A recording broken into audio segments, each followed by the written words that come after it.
2024 के चुनाव से पहले 5 राज्यों में विधानसभा के चुनाव होने हैं। मध्य प्रदेश में बीजेपी के सामने सत्ता बचाने की चुनौती है और इसीलिए बीजेपी जबरदस्त रणनीति बना रही है। कल गृह मंत्री अमित शाह भोपाल जा रहे हैं, तो आज बीजेपी ने समरसता रथ यात्रा की शुरुआत की और 12 अगस्त को पीएम इस यात्रा का समापन करेंगे। सेमीफाइनल जीतने की क्या तैयारी है, इसी पर ब्रजेश राजपूत की एक एक्सक्लूसिव पॉलिटिकल रिपोर्ट देखिए आप।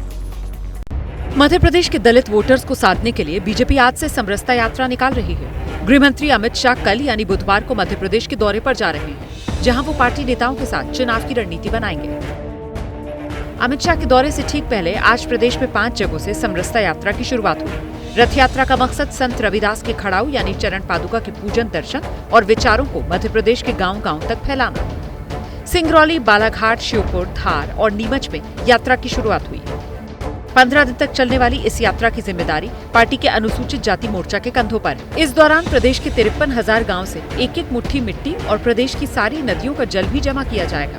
इसके बाद 12 अगस्त को सागर में यात्रा की समाप्ति होगी, जहां पीएम मोदी संत रविदास मंदिर की आधारशिला रखेंगे।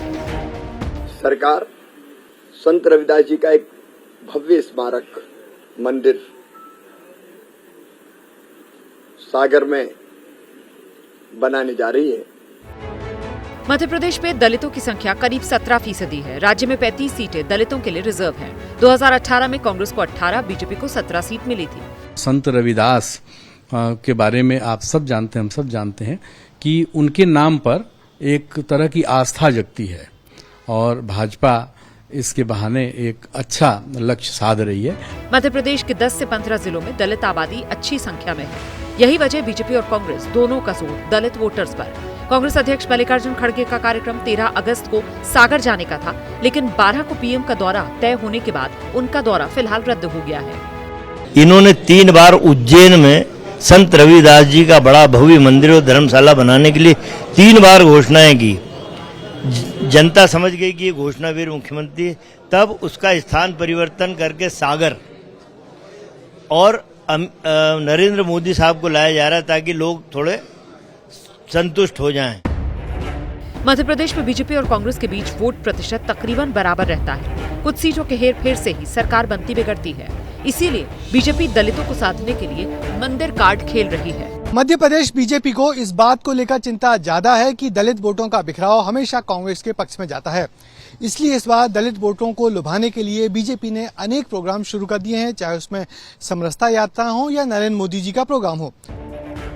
पिछले महीने एबीपी न्यूज के लिए सी वोटर ने मध्य प्रदेश का ओपिनियन पोल किया, जिसमें बीजेपी को 106 से 118 सीट, कांग्रेस को 108 से 120 सीट, बीएसपी 0 से 4, अन्य के खाते में 0 से 4 सीट जाने का अनुमान था।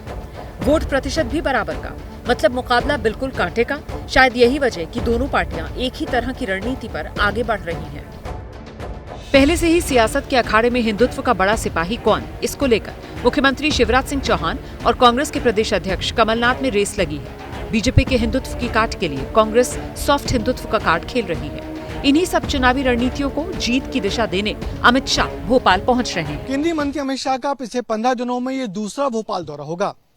कार्यक्रम के मुताबिक रात 8 बजे वो भोपाल पहुंचेंगे और तकरीबन 3 घंटे तक पार्टी दफ्तर में पार्टी के बड़े नेताओं के साथ मीटिंग करेंगे।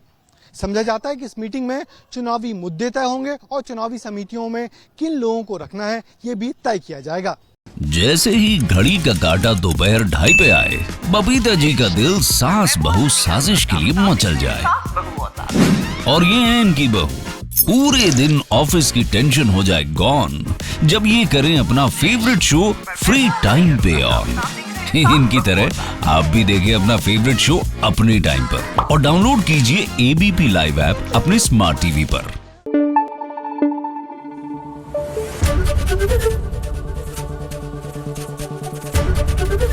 एबीपी न्यूज आपको रखे आगे।